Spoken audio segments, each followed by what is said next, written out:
Então, boa tarde a todos. Retomamos então os nossos estudos a respeito das raízes da teologia da libertação, aquilo que seria a influência do marxismo cultural, do pensamento revolucionário dentro da igreja.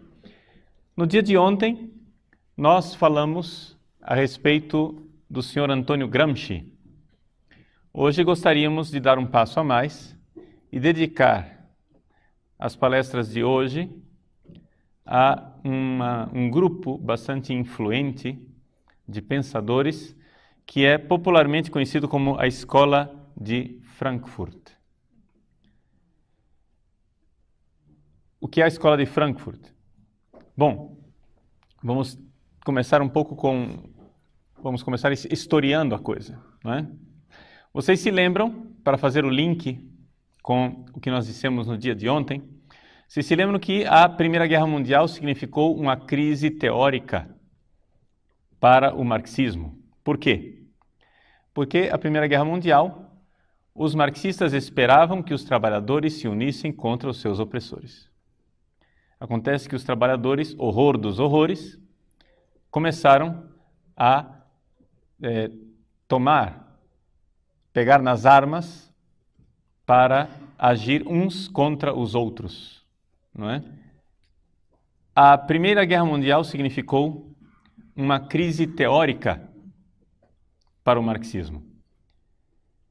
Os trabalhadores deveriam se unir contra os seus opressores e, horror dos horrores, os trabalhadores pegaram nas armas para matar uns aos outros. Então, a grande pergunta era esta: quem alienou? Quem foi que alienou desta forma os trabalhadores? Primeiro, vamos entender aqui o conceito de alienação. Alios, ou seja, é uma outra pessoa. Ou seja, alienar é dar aquilo que é meu para um outro. Então, uma pessoa alienada, não é? Na linguagem marxista, é a pessoa que renunciou aos seus direitos de classe, renunciou aos seus direitos próprios para dar esses direitos a uma outra classe. Então, o trabalhador, não é? Aliena os seus direitos, os direitos que ele adquire com os seus trabalhos, quando, por exemplo, ele sustenta um gordo capitalista com o seu trabalho. Quando ele para de lutar pelos seus direitos de classe, ele está alienado porque ele está servindo a uma outra classe, e assim por diante. Então, quem foi que alienou o trabalhador, o proletário? Quem foi que alienou o pobre, na linguagem nossa, para que ele parasse de lutar? Resposta que eles encontraram foi a civilização ocidental. Como é que eles encontraram essa resposta? Essa resposta ela foi encontrada ao mesmo tempo, contemporaneamente, por dois pensadores diferentes. Por um lado, Antônio Gramsci, que nós já vimos, que viu isso enquanto ele estava na União Soviética, não é? Na transição de Lenin para Stalin, ele se deu conta de que havia alguma coisa errada e que a teoria marxista, pura e simples, não iria funcionar. Era necessário que se colocasse aqui a questão de uma batalha cultural, não é? Ou seja, era necessário que primeiro mudasse a cultura do Ocidente para que se implantasse uma sociedade socialista. Por outro lado, um outro pensador chamado Georg Lukács é um pensador húngaro. Esse pensador húngaro também chegou à mesma conclusão de Gramsci, só que ele se reuniu com um rapazinho rico, não é? Que o pai dele tinha uma empresa, Felix Weil. Esse rapaz, Felix Weil, tinha bastante dinheiro e ele achava que a melhor coisa que ele poderia fazer com o dinheiro do seu pai era usar o dinheiro do seu pai para destruir o dinheiro do seu pai, ou seja, destruir o capitalismo. Então, ele pegou o dinheiro e fundou um instituto. Esse instituto inicialmente se chamava Instituto Marx Engels, relativo ao mesmo instituto, o instituto homônimo que havia em Moscou. Mas eles começaram a ver que dava muito na cara esse nome, então criaram um nome mais neutro, que é Instituto para Pesquisa Social, né? Sozialforschung em alemão. E tinha como sede a cidade de Frankfurt. Então, este instituto, né, que nasceu de uma reunião em 1923, onde Felix Weil, Georg Lukács e outros marxistas se reuniram, resolveram criar este instituto com o dinheiro do Felix Weil e de outros doadores, para, então, a partir desse instituto, estudar a civilização. Vejam só a finalidade. Estudar a civilização ocidental e destruí-la. Ou seja, o grande desafio da escola de Frankfurt é esse: quem nos livrará da civilização ocidental? Quem irá nos livrar desta poção mágica, mortífera e pestilenta que é a civilização ocidental? Então, eles se puseram a estudar. Os pensadores principais desta escola, pelo menos os mais conhecidos, né? O mais popular de todos eles foi Herbert Marcuse, mas não era o chefe entre eles. O principal era o Horkheimer, que também tinha como parceiro em alguns escritos o Adorno. Então, Theodor Adorno, Max Horkheimer e Herbert Marcuse são os principais. Mas também existem outros ligados mais diretamente ou menos diretamente a essa escola de Frankfurt, como, por exemplo, acho que vocês já ouviram falar de Erich Fromm, né? Não sei se já ouviram falar de Wilhelm Reich, e assim por diante, né? Outros pensadores que têm uma ligação direta ou indireta com a escola de Frankfurt. Um pensador bastante recente e famoso que tem uma ligação indireta com a escola de Frankfurt é o Habermas, né? Que acho que todo mundo já ouviu falar. O que é interessante é que todo mundo que ouve falar nestes pensadores raramente os associa com o marxismo. Interessante isso. Que a maior parte das pessoas, quando ouve falar de pensadores como Erich Fromm, aqueles que conhecem profundamente sabem que Erich Fromm tem um pensamento marxista. Mas quem ouve superficialmente, Erich Fromm é um psicólogo, não é? Ouve falar da escola de Frankfurt, a escola de Frankfurt, mas num pensamento popular não há essa coisa de que eles sejam marxistas. Por quê? Porque é um marxismo heterodoxo, ou seja, um marxismo que não segue a cartilha própria de Marx, porque é um marxismo que não luta diretamente no campo econômico, é um marxismo que luta no campo cultural. Mas nós vimos que a partir da dissolução do socialismo real com a queda do Muro de Berlim, a batalha é cultural. Ou seja, hoje a coisa é cultural. E aqui que está. A cultura na qual nós vivemos, ela é basicamente revolucionária e nós estamos como um peixe dentro d'água e já não notamos mais que o nosso pensamento ele é marxista. Não é?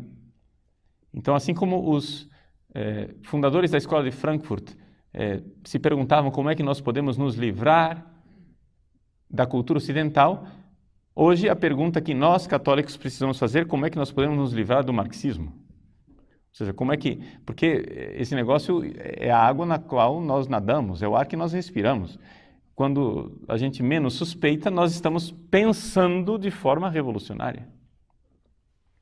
Pois bem, Então, eu dizia que depois da Primeira Guerra Mundial houve essa crise.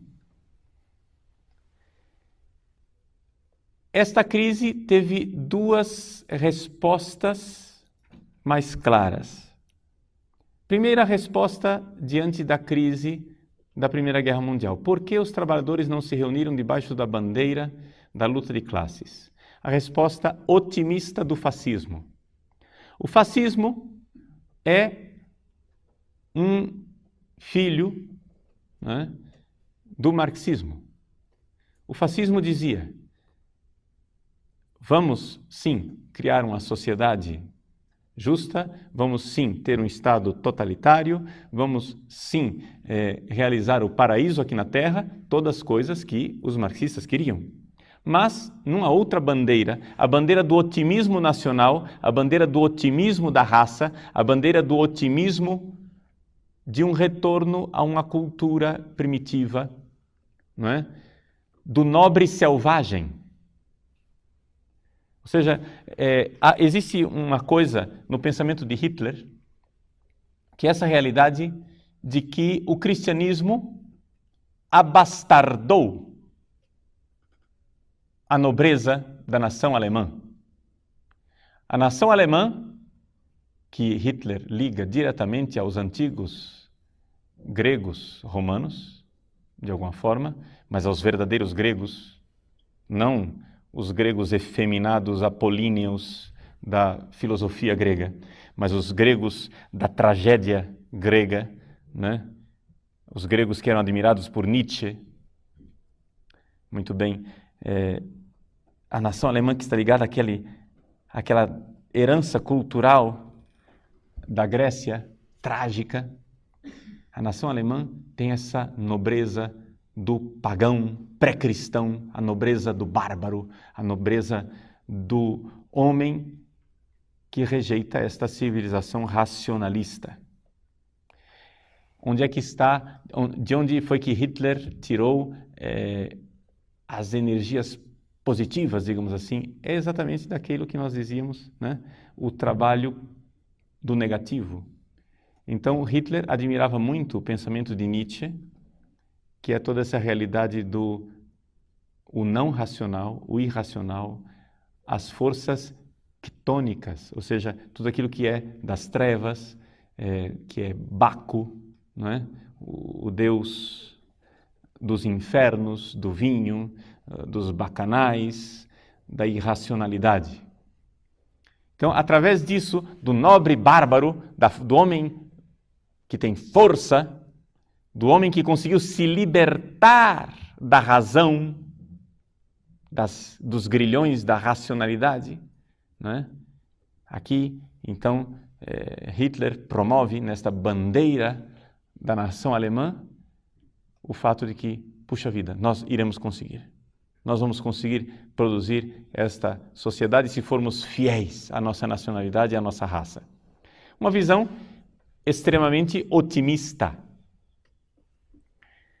Uma segunda reação, depois da Primeira Guerra Mundial, foi a reação pessimista da Escola de Frankfurt, que só conseguia ver na civilização ocidental o seu lado negativo, nada de romantismo, de voltarmos às nossas raízes, etc., nada disso. O que eles queriam gerar um trabalho negativo e destruidor completamente. Por isso, se nós tivéssemos que fazer uma comparação, nós poderíamos dizer que a Escola de Frankfurt é uma versão atualizada e secularizada do movimento gnóstico. Qual é o tipo de pensamento gnóstico? O gnóstico, como nós cristãos, o gnóstico olha ao redor e vê que o mundo que nós vivemos não está certo. Nós cristãos também, né? Estamos de acordo nisso. Até aqui existe um mal-estar. O nosso mundo não está bem, tem alguma coisa errada. Aí, o segundo passo, diagnóstico. E aí é que vem a diferença.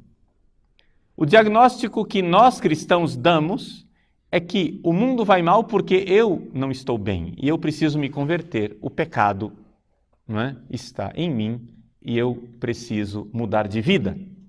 Esse é o diagnóstico cristão. Vamos pregar para as pessoas se converterem. Quando cada um se der conta que vive no pecado, nós teremos um mundo melhor. Não vamos ter paraíso aqui na Terra, mas pelo menos a gente vai ter um mundo melhorzinho.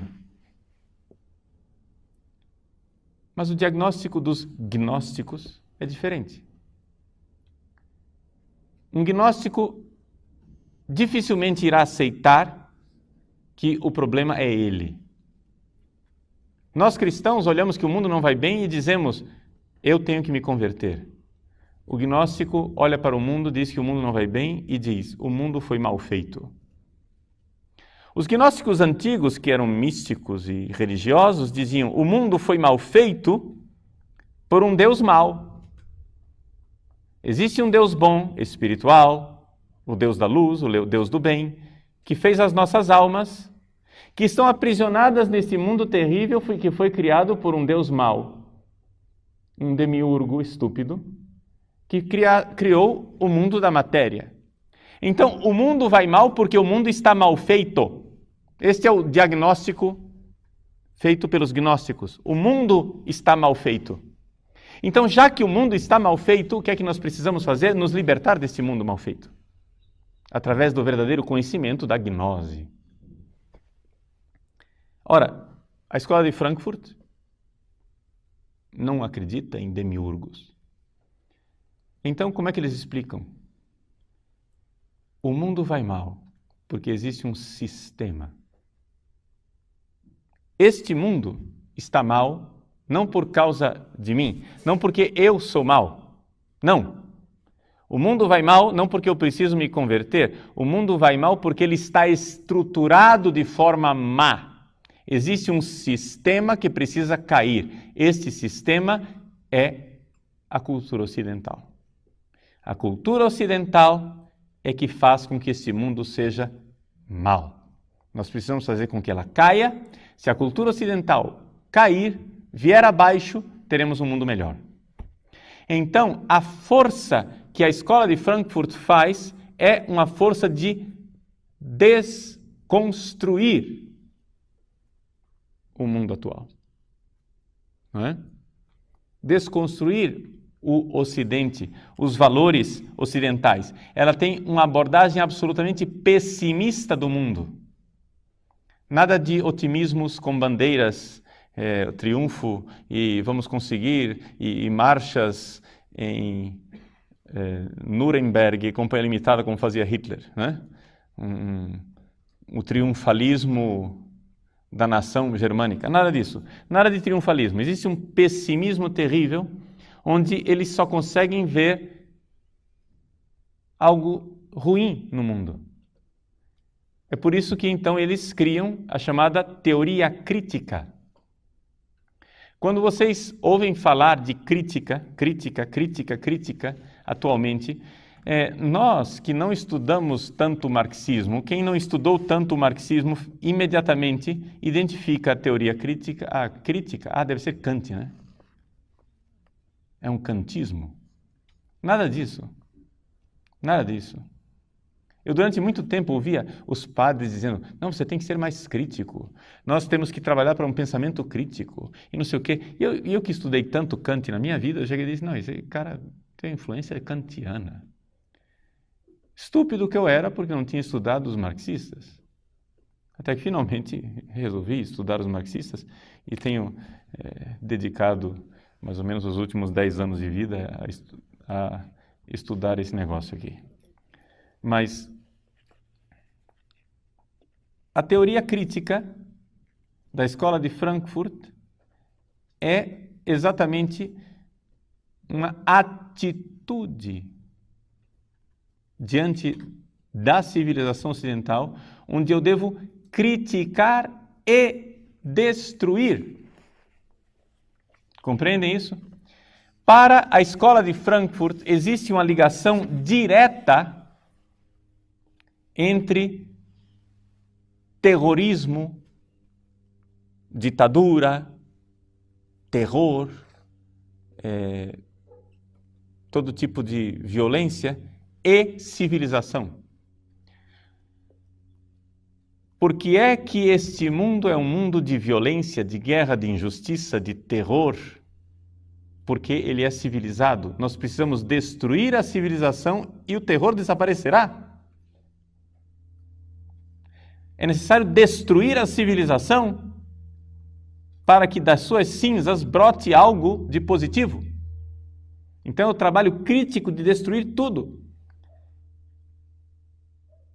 E eles são tão pessimistas e tão críticos que são capazes de ver perversões até nos atos mais simples da vida, como, por exemplo, assobiar.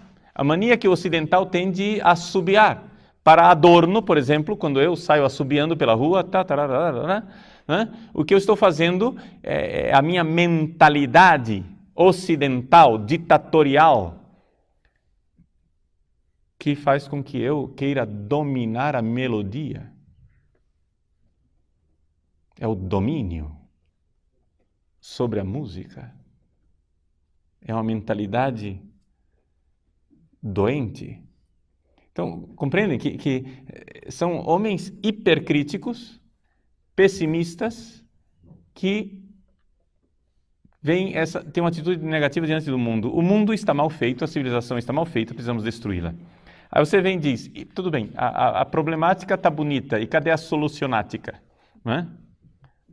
Não tem solucionática. Existe somente uma pars destruens. Entendeu? A parte que destrói. O que virá depois brotará automaticamente. Mas isso é típico do marxismo, hein? Por quê? Porque do marxismo, nós vimos ontem, existe esta convicção do poder criativo do mal, do poder criativo do negativo. Destrua e brotará a ordem. Entende? Faça o mal e surgirá o bem. Para qualquer pessoa que ouve um negócio desse, diz, esses caras são loucos. Mas é a demência de quem se recusa a aceitar Deus, a aceitar a verdade, a aceitar as coisas. A coisa realmente é como ela parece ser, é demência. Bom, então vamos ver de forma mais sistemática o que é que nos diz a Escola de Frankfurt. Max Horkheimer e Theodor Adorno escreveram um livro chamado A Personalidade Autoritária. Esse livro é importante. A personalidade autoritária, eles fizeram um livro onde eles descrevem que existe uma íntima ligação entre o capitalismo e a sociedade ocidental e o fascismo. Vejam, aqui é que está a alquimia da Escola de Frankfurt. Eles conseguiram, por um contorcionismo lógico, um revisionismo histórico, uma série de trapaças intelectuais, eles conseguiram convencer as pessoas que o capitalismo, a civilização ocidental, o cristianismo e tudo aquilo que nós veneramos como aquelas 3 colunas a respeito das quais falava o Papa, né? No Bundestag, na Alemanha, as colunas de Jerusalém, Atenas e Roma, ou seja, a ética judaico-cristã, a filosofia grega e o direito romano, eles acham que essa civilização é uma civilização fascista. Vejam, nós sabemos que historicamente, o fascismo nasce de uma crise do comunismo. Ou seja, o fascismo é um cisma do pensamento comunista. O fascismo é uma revisão do pensamento comunista. Pois bem, estes senhores que fundaram a Escola de Frankfurt, o Instituto para a Pesquisa Social, em 1923, quando Hitler vem ao poder em 1933, fogem todos para a América. Vão para os Estados Unidos, e lá nos Estados Unidos, os três começam a analisar a sociedade americana e dizer: esta sociedade é tão fascista quanto a sociedade alemã da qual eles fugiram. Primeiro, você já compreende aí que existe uma profunda incoerência biográfica. Se a sociedade americana era tão terrível quanto, por que eles não ficaram na Alemanha? Não é? É mais ou menos como os cubanos que fogem do paraíso de Cuba para o inferno de Miami. Não é? Ou seja, a sociedade americana é tão terrível que os cubanos não têm dúvida nenhuma de enfrentar os tubarões do Caribe para chegar no inferno de Miami. Compreendem? Ou seja, um negócio absolutamente maluco, mas tudo bem. Lá estavam eles gozando da liberdade na América e dizendo que os Estados Unidos era tão fascista quanto. Agora, nós vemos como aqui existe algo que é básico no pensamento marxista revolucionário, ou seja, para eles não existe verdade, o que existe é propaganda. Compreendem? Assim como Hitler, com a bandeira da raça e do nacionalismo, conseguiu fazer a revolução na Alemanha, eles, ao aterrissarem no território americano, começam a enxergar que existe algo que catalisa os sentimentos dos americanos, que é o horror contra o fascismo. Ou seja, quando os americanos vão em guerra contra Hitler, contra o fascismo, contra a ditadura, eles estão aqui expressando um sentimento básico da cultura e da nacionalidade norte-americana naquela época. Os Estados Unidos de hoje é outra coisa, mas é bastante mais matizado. Mas naquela época, essa realidade de lutar pela liberdade, lutar para que contra um governo autoritário, onipresente, que tudo governa, isso estava na veia do americano.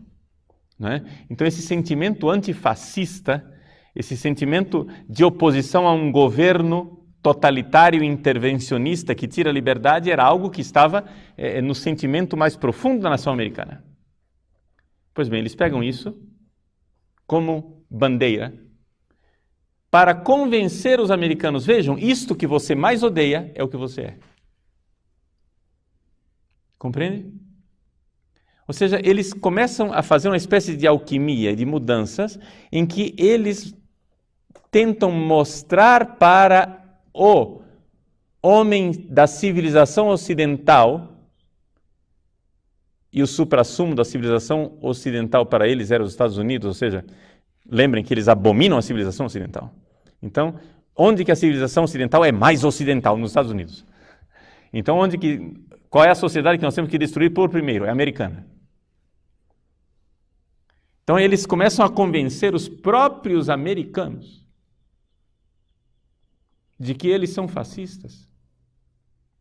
Eles se instalam na academia, se instalam nas universidades americanas, na Universidade de Colômbia, na Universidade de San Diego, na Califórnia, se instalam nas universidades americanas e começam a ensinar aos americanos que eles, americanos, são fascistas. Esta é a tese do livro de Horkheimer e Adorno, A Personalidade Autoritária. Eles criam uma espécie de escala que eles chamam de F-Scale, a escala F, F para fascismo. A sua personalidade, ela é autoritária conforme esta escala F. Você pode medir a o grau de fascismo que existe em você. E onde é que estão os traços de fascismo que nós temos? Pois bem, o fascismo se manifesta em você, homem ocidental, quando você valoriza a família. Se manifesta em você, homem ocidental, quando você valoriza a religião. Se manifesta em você, homem ocidental, quando você valoriza a propriedade privada. Quando você valoriza o mercado livre. Quando você valoriza os valores da moral sexual tradicional. Ali está o fascismo. Mas, padre, como é que é possível que uma pessoa que valoriza a família seja fascista? Ora, eles fazem um contorcionismo lógico, um negócio assim que é admirável, a capacidade que eles têm eles deviam trabalhar num circo, né? Eles fazem um contorcionismo lógico para provar que a autoridade paterna do pai, quando o pai exerce uma autoridade sobre os seus filhos, é ali que está sendo fundamentado o princípio de autoridade fascista que depois irá se manifestar no totalitarismo social. Compreendem isso? Por isso, meus senhores, vamos, como eu prometi para vocês, não vamos ficar só na teoria, vamos partir para o nosso dia a dia. Por que é que no Congresso brasileiro os nossos parlamentares estão preocupadíssimos com o futuro da nação e passam uma lei que proíbe os pais de punirem os seus filhos? Por que é que no dia que um filho telefonar para a polícia dizendo papai deu uma palmada em mim, o camburão junta na porta de casa e leva o pai para a cadeia? Isso chama-se Escola de Frankfurt. É necessário destruir o princípio da autoridade na família. Porque o princípio de autoridade na família irá gerar o fascismo. Então, vejam, compreendam que quando vocês, como padres católicos, começarem a pregar alguma coisa e alguém se levantar e com o dedo em riste acusar você de fascista, você está diante de um espécime da Escola de Frankfurt, entendeu? É essa a realidade. Você está diante do pensamento da Escola de Frankfurt. Nós somos fascistas porque acreditamos num princípio de autoridade. Então é necessário destruir a família. É necessário, então, analisar profundamente esta sociedade ocidental e ver que este fascismo, esse princípio da personalidade autoritária, está ligado intimamente à moral judaico-cristã. Vocês vejam, por exemplo, quando nós ouvimos falar de movimento hippie, de Woodstock, de, Rock in Rio, que seja. Quando nós pensamos nessas realidades, você não pensa em marxismo. Nunca. Para você, no seu mundo mental, o que é que significa o Woodstock, o movimento hippie, Rock in Rio e Companhia Limitada? Isso daqui é o suprassumo da sociedade americana decadente, com o seu capitalismo decadente e imperialista, que leva a sua decadência para todos os quatro cantos da terra, não é isso? Ou seja, os americanos, com a sua sociedade corrompida, leva essa desgraça para o mundo inteiro. Você suspeita que esses fenômenos foram inoculados na sociedade americana pelos marxistas. Padre, isso é absurdo o que o senhor está dizendo? Muito bem, eu afirmei, cabe a mim então provar. Vamos provar.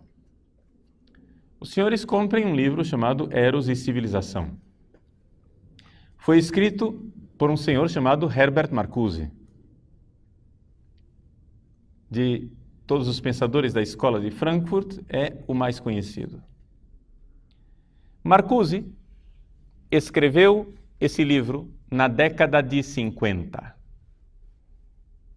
Portanto, nós estamos bem longe de Woodstock, ok? Nós estamos bem longe da revolução sexual, estamos bem longe da revolução hippie, estamos bem longe das campanhas pacifistas do Vietnã. Estamos pelo menos de 15 a 20 anos de distância. Estamos de acordo? Muito bem. Ora, nesse livro, Marcuse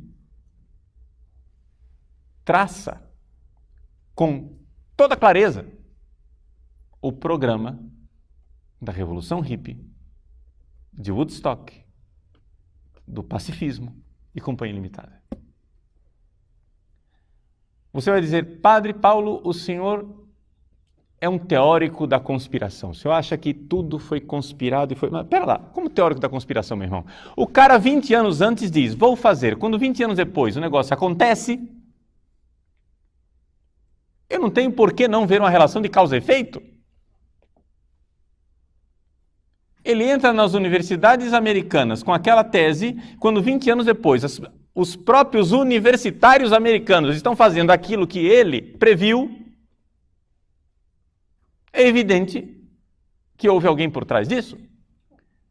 Mas não, nós fomos educados a pensar que os movimentos hippies de revolução sexual, etc. e tal, são fruto, não é? São o fruto maduro da decadência americana. Ou seja, a sociedade americana repressora iria necessariamente decair. Vamos analisar qual é a tese que está em Eros e Civilização. Marcuse, em Eros e Civilização, faz um casamento entre Freud e Marx. E esse casamento consiste no seguinte. Vejam a leitura que ele faz. O americano é puritano, porque ele tem uma moral sexual cristã tradicional. Ora, ele reprime o sexo. Qual é a consequência lógica de uma pessoa que reprime o sexo? É que ela fica agressiva. E é por isso que o americano gosta de fazer guerras. Isto é muito oportuno para o sistema capitalista, porque o sistema capitalista necessita de mercado. Então ele faz guerras para conquistar novos mercados e assim imperialisticamente ir conquistando o mundo. Então, o que acontece é isso. O que acontece com o imperialismo americano é que a sexualidade, a repressão sexual, é que mantém o sistema capitalista de pé. Compreendem isso? O homem americano, o homem heterossexual, de casamento monogâmico, de moral cristã tradicional, ele está reprimindo a sua sexualidade. Ele gostaria de fazer sexo, ele gostaria de sexo livre, ele gostaria de fazer muita coisa, mas o sistema opressor, a cultura ocidental o reprime com a ética judaico-cristã. A ética judaico-cristã ela é castradora, ela castra a pessoa vira uma panela de pressão e então porque ela não exerce a sexualidade, ela se torna agressiva.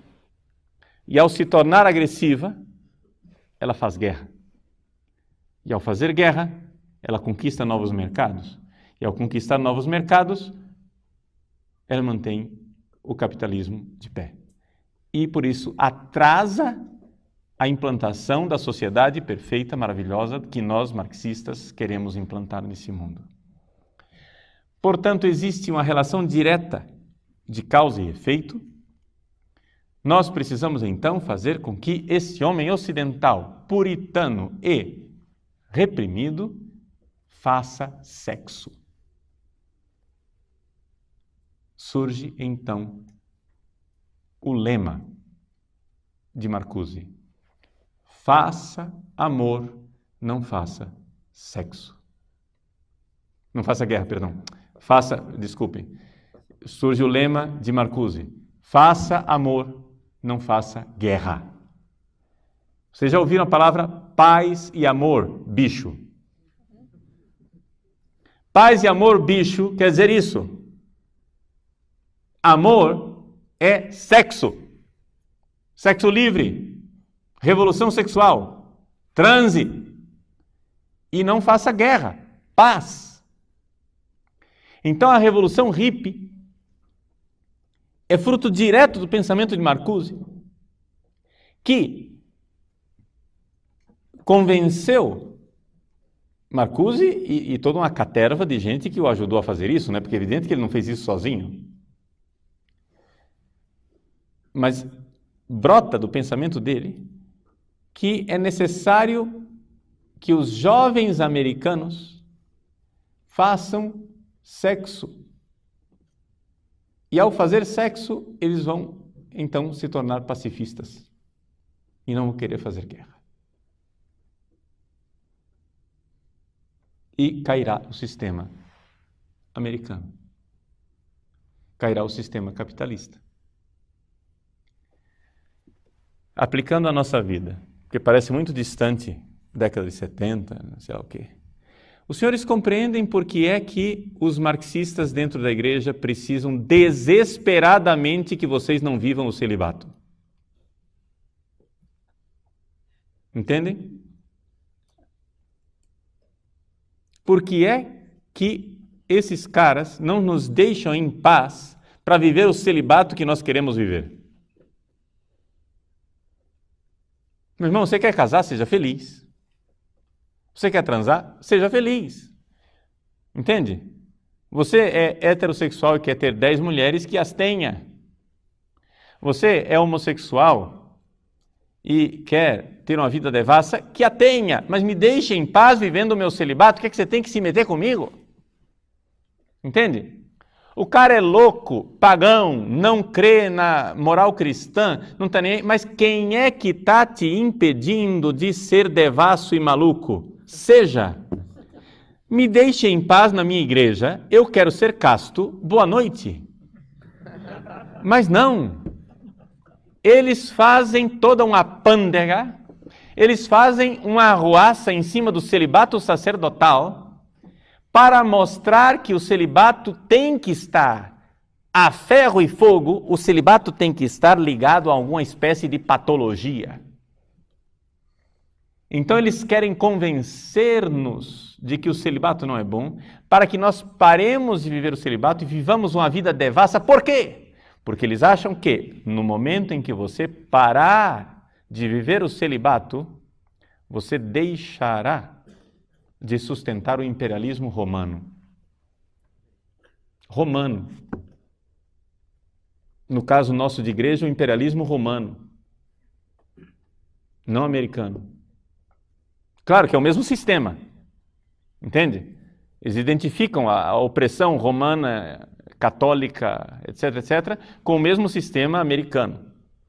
Mas nós, católicos, não é?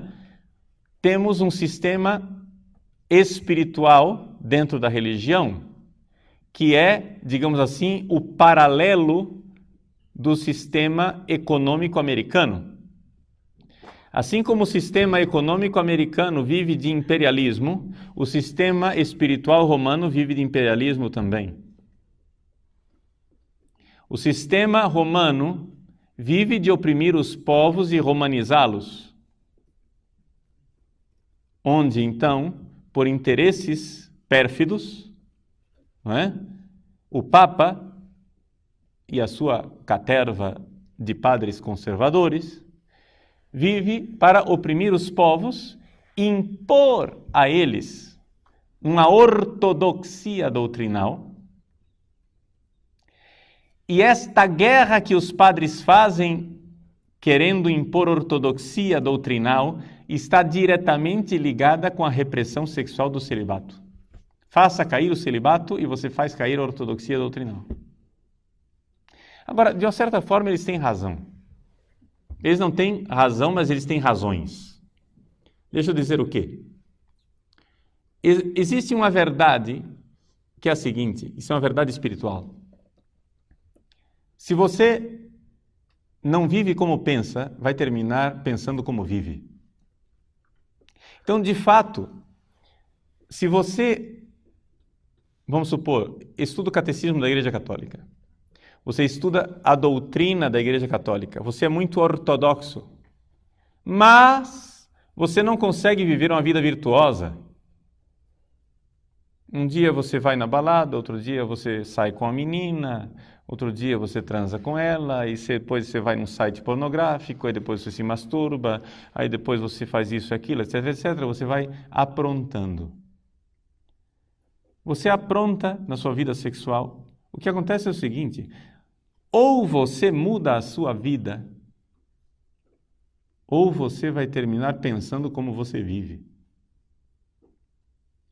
Isto é verdade biográfica na vida de muitos padres. Os padres recebem... Como é que esse pessoal consegue tantos seguidores? É assim. O movimento de esquerda dentro da Igreja Católica vive de parasitar as vocações alheias. Vejam, eles não têm uma vocação sequer. Jamais, raramente, é quase assim uma mosca branca, raramente um rapaz entra no seminário sendo de esquerda.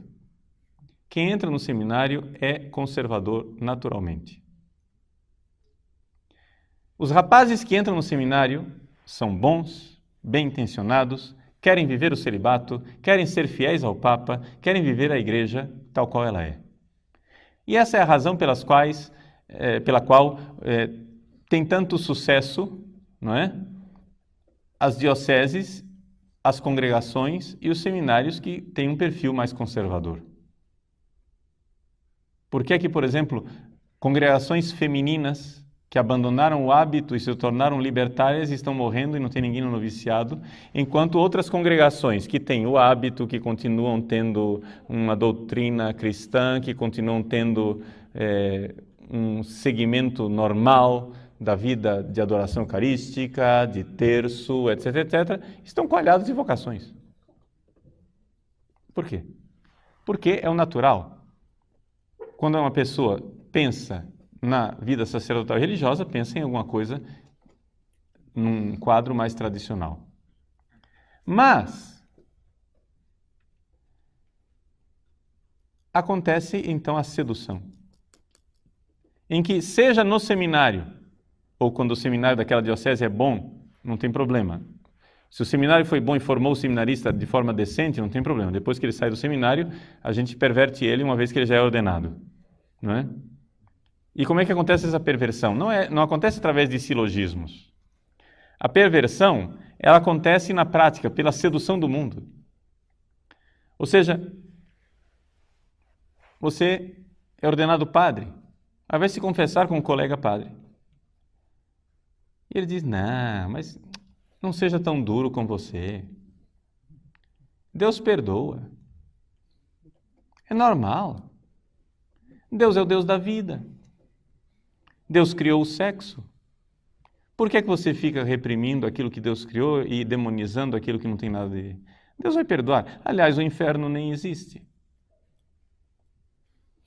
Porque Deus é amor. Você acha que Deus vai condenar alguém para o inferno? Então, a partir disso, a brecha está aberta. E aquele padre que antes era católico, ortodoxo, ensinava o catecismo, etc., etc., a partir desse princípio de aparente e falsa misericórdia, irá caindo de abismo em abismo, até que finalmente ele terminará pensando como ele vive. Então vejam que a escola de Frankfurt ela não tem razão, mas ela tem razões, ou seja, de fato existe alguma coisa existe uma ligação entre a sexualidade, a vida moral e o pensamento, o que eles chamam de ideologia, que para nós é a doutrina da fé. Existe uma ligação. Mas não é essa ligação que eles dizem. Não é uma ligação de causa e efeito, no sentido de que porque eu reprimo a minha sexualidade, então eu sou ortodoxo. Não é isso.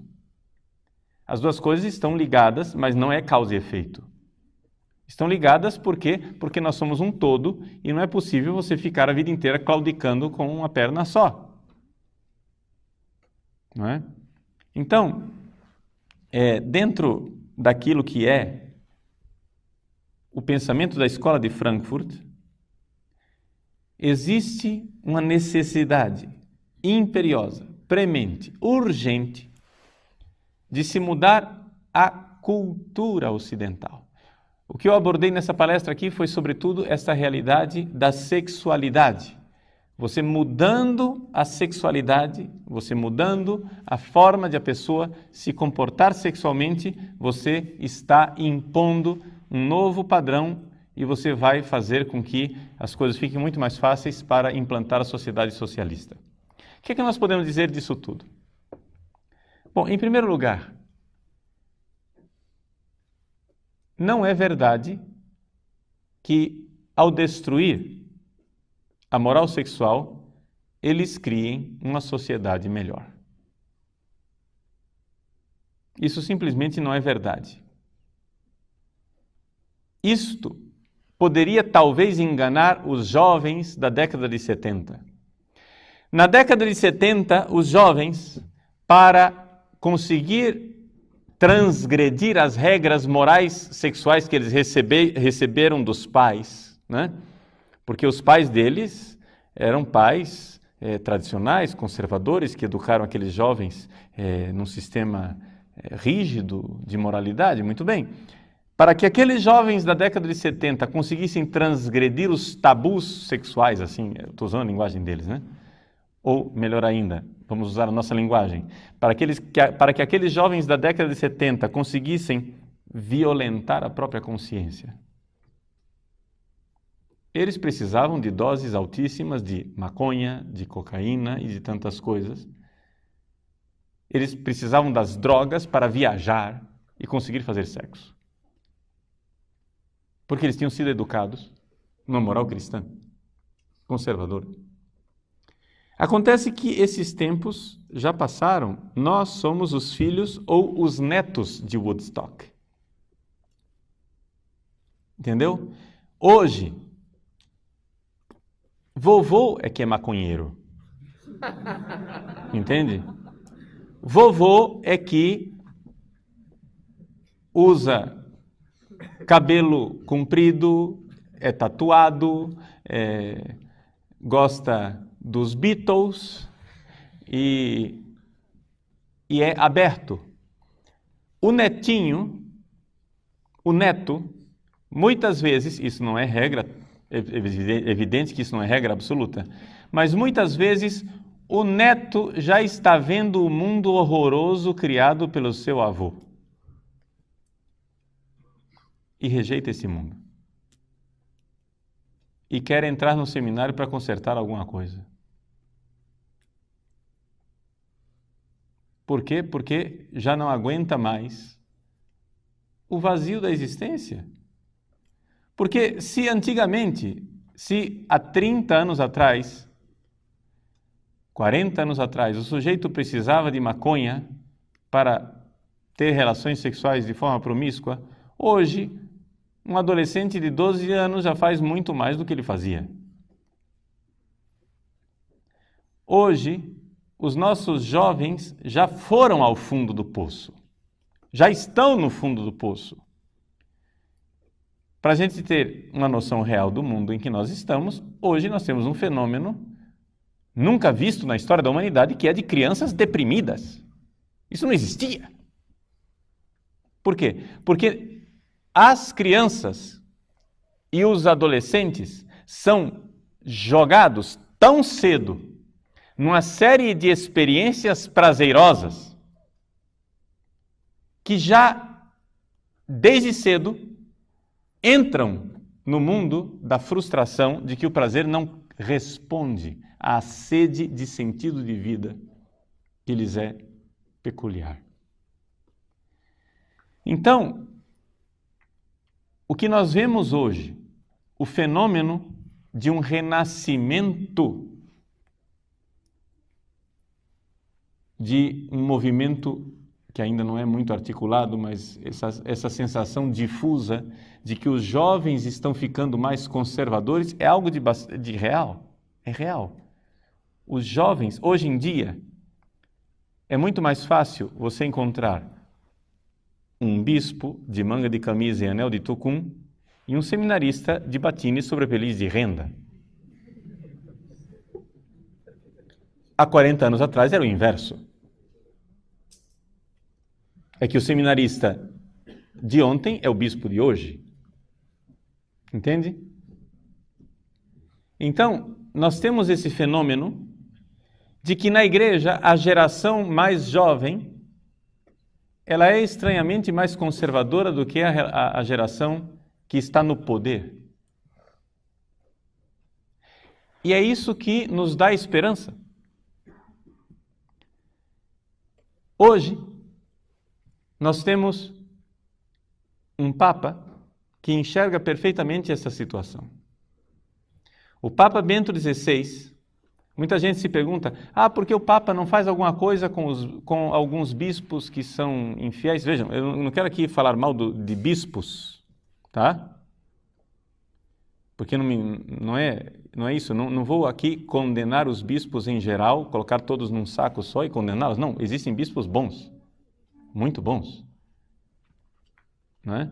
Agora acontece que existem também alguns bispos que não honram a camisa, né? Que não honram a cátedra que lhes foi dada. Isso infelizmente existe. Muito bem, por que o Papa não faz nada? Por uma razão muito simples. Ele sabe muito bem que que as pessoas não se movem por decreto. E que não adianta ele ficar lutando agora com toda uma geração que está ali no meio atrapalhando as coisas. O que é que o Papa está fazendo? Está passando por cima da cabeça de uma geração inteira e aterrissando nos jovens. E está fazendo isso através da internet. Hoje, nós temos acesso ao pensamento do Papa. Hoje, o jovem pode ser fiel ao pensamento do Papa. Hoje não adianta o pároco dizer, não é assim. Você vê as fotos na internet e diz, é assim sim, o Papa está fazendo.